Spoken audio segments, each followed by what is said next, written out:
भगत सिंह हो, चंद्रशेखर आज़ाद हो, जितने भी महापुरुष हुए हैं, हर महापुरुष में अपनी एक खूबी रही। आप इस बात को मानते हैं नहीं मानते?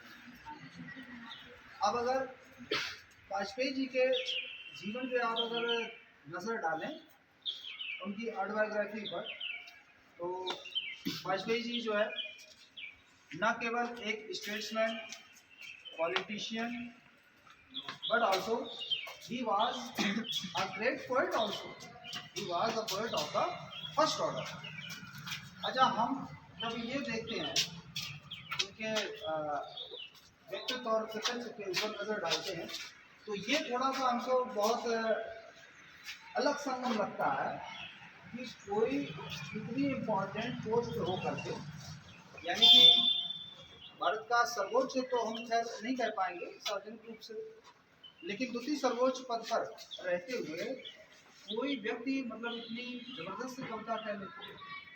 वाजपेयी जी का जन्म जानते हैं कब हुआ था? 1924 में, 1924 में। आप कल्पना करिए उस समय देश आज़ाद नहीं हुआ था, 1924 की बात। तो देश आज़ाद नहीं हुआ था, तमाम तरह के आंदोलनों में उन्होंने भाग किया, कई बार जेल भी गए, और 1996 में पहली बार जब सरकार बनी तो 13 दिन के लिए जो है वो प्रधानमंत्री बने। फिर सेकेंड टर्म का चुनाव हुआ, सरकार पहली बनी गिर गई, फिर सेकेंड टर्म का चुनाव हुआ तो फिर 13 महीने सरकार चली, और फिर अगली बार जब चुनाव हुआ 1999 में, तो वो सरकार 2004 तक चली। तो प्रधानमंत्री काल उन्होंने 3 बार लोग संभाला, इस पद को सुशोभित किया। तो इस हिसाब से हम कह सकते हैं कि वो न केवल एक राजनेता थे, पॉलिटिशियन, स्टेट्समैन, बल्कि एक कवि भी।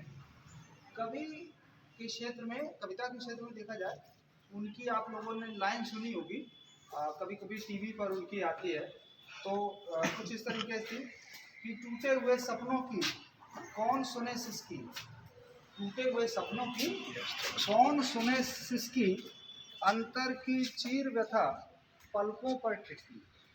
मैं फिर से रिपीट कर रहा हूँ, टूटे हुए सपनों की कौन सुने सिसकी, अंतर की चीर व्यथा पलकों पर टिकी।